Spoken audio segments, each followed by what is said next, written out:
अस्सलाम वालेकुम व्यूअर्स, मैं हूँ Sitara Nayab and welcome to my channel mother's guide. आज की वीडियो फीमेल्स के लिए बहुत अहम है क्योंकि इसमें हम ये टॉपिक डिस्कस करने वाले हैं कि औरतों के चेहरे पर गैर ज़रूरी बाल क्यों आ जाते हैं और उसकी क्या क्या वजूहात होती हैं।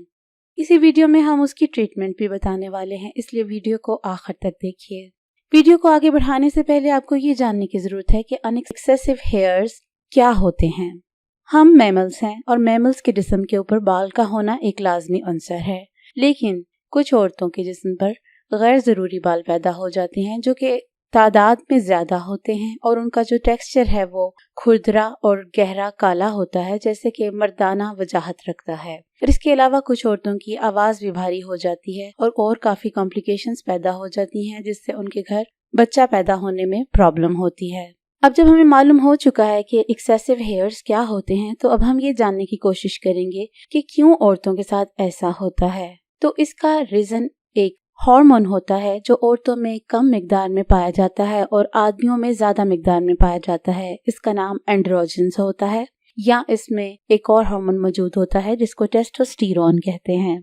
जिन औरतों में एंड्रोजन का लेवल बढ़ जाता है तो उनके अंदर कुछ प्रॉपर्टीज मेल्स वाली आ जाती हैं, जैसे कि मोटे बाल, ज्यादा मिकदार में बाल, आवाज का भारीपन वगैरह। तो इसकी जिम्मेदार ज्यादातर एंड्रोजन होता है। एक रीजन पॉलीसिस्टिक ओवेरियन सिंड्रोम होता है, जिसे हम अपनी आम जुबान में PCOS कहते हैं। इसमें यूं होता है कि आपके जो बच्चादानी है उसके अंदर एक सिस्ट बन जाती है, जिसकी वजह से आपके जिस्म में हार्मोन्स का लेवल डिस्टर्ब हो जाता है। इससे आप में मोटापा आ जाता है, आपकी माहवारी खराब हो जाती है, यानी कि इरेगुलर हो जाती है या बहुत कम मिकदार में आती है, और इससे अक्सर औरतों में प्रेगनेंसी नहीं होती। अगर 4 औरतों में चेहरे पे ज्यादा बालों की प्रॉब्लम है तो उसमें से 3 को यही मसला होता है। दूसरी प्रॉब्लम एड्रिनल ग्लैंड डिसऑर्डर होता है।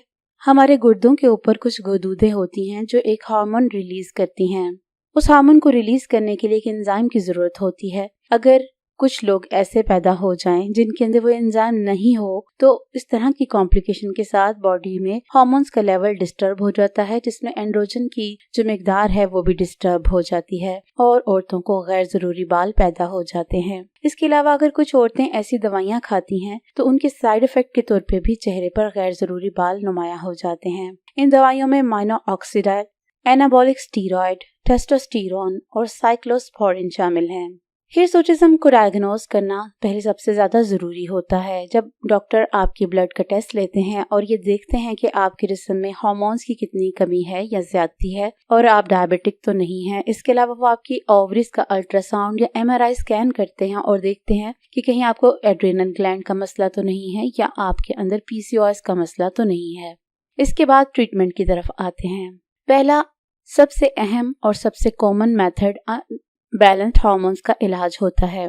अगर आपके हार्मोन्स का लेवल मतलूबा मिकदार से कम हो या ज्यादा हो तो उसको नॉर्मल लेवल पे लाना बहुत जरूरी होता है। उसके लिए आपको हार्मोन के मैनेजमेंट के मेडिसिन दी जाती हैं, जिससे आपके एंड्रोजन को कंट्रोल किया जाता है। इसके अलावा आपके अंदर जो हार्मोन मौजूद होते हैं फीमेल्स की प्रोडक्टिविटी के हिसाब से, तो वो भी आपके लिए जरूरत है, जैसे कि प्रोजेस्टेरॉन और एस्ट्रोजन। अगर ये ठीक ना हो तो आपके चेहरे पर बाल आ जाते हैं, आपके अंदर मोटापा आ जाता है, PCOS हो जाता है।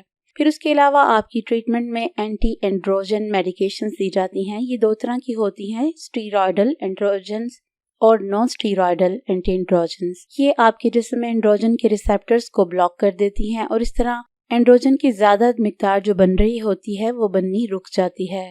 इसके बाद आपको कुछ क्रीम दी जाती हैं जिसके अंदर एफ्लोरनाइथिन होती है। इससे आपके बालों की ग्रोथ कम हो जाती है और स्लो हो जाती है। इससे आपको काफी अफाका होता है। इसके बाद कुछ नॉन मेडिकल तरीके शामिल हैं जिससे औरतें अपने चेहरे के गैर जरूरी बाल उतार लेती हैं। इन मेथड्स में सबसे पहले आ जाता है शेविंग।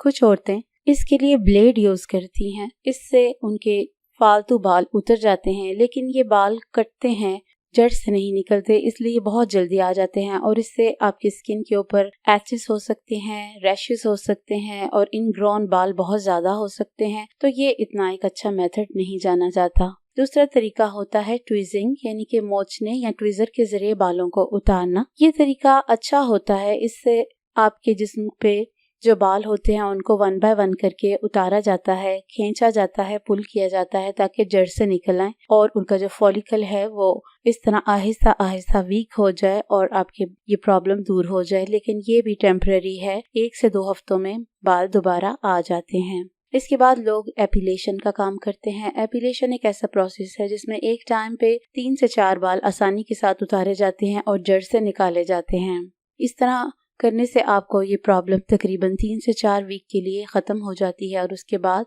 फिर से बाल आते हैं। इसके अलावा औरतें वैक्स करती हैं। वैक्स करना भी अच्छा होता है क्योंकि इसमें भी जड़ से बाल निकलते हैं, लेकिन इसमें कुछ औरतों की स्किन सेंसिटिव होने की वजह से उनको मसला होता है। वैक्सेस 2 तरह के होते हैं, एक स्ट्रिप वाला वैक्स होता है और एक कुछ बीड्स या मटेरियल को लेकर उसको वार्मर में मेल्ट किया जाता है और उसके जरिए वैक्स किया जाता है। दोनों का काम सेम ही है, लेकिन ये भी टेम्पररी मेथड है और इसमें इनग्रोन हेयर हो जाते हैं अगर आपने सही डायरेक्शन में वैक्स ना करवाया हो। इसके बाद तरीका आ जाता है लेज़र का। लेज़र के ज़रिए आपके बालों की जड़ों को लेज़र की बीम्स के ज़रिए कमज़ोर किया जाता है और आहिस्ता आहिस्ता आपके बालों की जो ग्रोथ है वो कम होना शुरू हो जाती है। लेकिन देखा गया है कि जिनके जिस्म में हार्मोन का बैलेंस ठीक ना हो, उनके जिस्म पे 6 महीने के बाद दोबारा बाल अपीयर होना शुरू हो जाते हैं। आमतौर पे ये बाल पहले से वीक होते हैं, लाइटर कलर के होते हैं और सॉफ्टर होते हैं, लेकिन कुछ औरतों में ये वापस उसी शिद्दत के साथ ग्रो करते हैं। लेकिन देखा ये भी गया है कि कुछ औरतों में बिल्कुल भी ग्रो नहीं करते दोबारा। तो ये बॉडी टू बॉडी वेरी करता है। इसके बाद डिपिलेटरी क्रीम्स आती हैं जिनको बाल सफा क्रीमें कहा जाता है या पाउडर की सूरत में भी अवेलेबल होती हैं। इसमें ऐसी चीजें शामिल होती हैं जैसे कि सोडियम टाइटेनियम ऑक्साइड और बेरियम सल्फाइड। इससे बालों की प्रोटीन को तोड़ा जाता है, इससे बाल डिसॉल्व हो जाते हैं, उनके ऊपर रिंकल से आते हैं पहले और फिर वो डिसॉल्व होकर उतर जाते हैं और उनको आप धो के साफ कर लेते हैं और एरिया साफ हो जाता है। इसमें भी कुछ औरतों को रैशेस का मसला हो सकता है और इसको अपनी आंखों से और इन एरिया से बचाने की जरूरत होती है ताकि आपको इससे प्रॉब्लम ना हो, और ये भी एक टेम्पररी मेथड है। इसके बाद थ्रेडिंग आ जाता है। थ्रेडिंग में आप धागे के जरिए अपनी आईब्रोज के, अपने अपर लिप्स के और चेहरे की साइडों पे जो बाल होते हैं उनको आप उतारते हैं। ये मेथड शेविंग से बेहतर है और ट्वीजिंग से बेहतर है, लेकिन ये मेथड भी टेम्पररी है। इसमें भी 2 हफ्तों के बाद आपके बाल दोबारा आ जाते हैं। इसका एक फायदा सिर्फ ये है कि इसमें इनग्रोन हेयर नहीं होते, अगर हों तो ये थ्रेड के जरिए निकाले जा सकते हैं। इसके अलावा एक प्रोसेस होता है इलेक्ट्रोलिसिस। इलेक्ट्रोलिसिस का प्रोसेस ये होता है कि इसमें आप बालों के ऊपर करंट के जरिए उनको जलाते हैं। इस तरह करने से बालों के फॉलिकल वीक हो जाते हैं और जो नेक्स्ट बाल अगर आए भी तो वो थोड़े वीक होते हैं, सॉफ्ट होते हैं और उनकी वजाहत मर्दाना नहीं होती।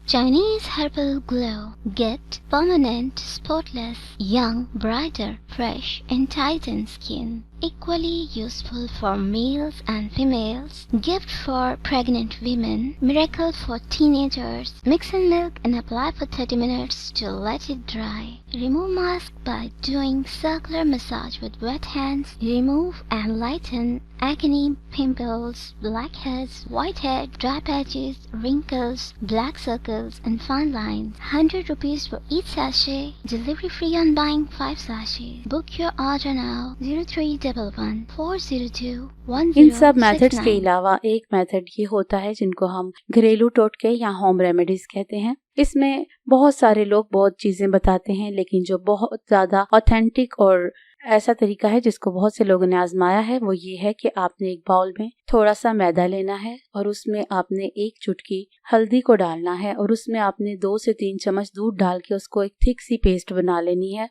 और जिन एरियाज पे आपके बाल हैं उसके ऊपर आपने उसको पेस्ट कर देना है और उसको आपने सूखने देना है। जब वो सेमी ड्राई हो जाए या 80% तकरीबन ड्राई हो जाए तो आपने अपनी फिंगर्स के जरिए सर्कुलर मसाज करके उनको उतारना है।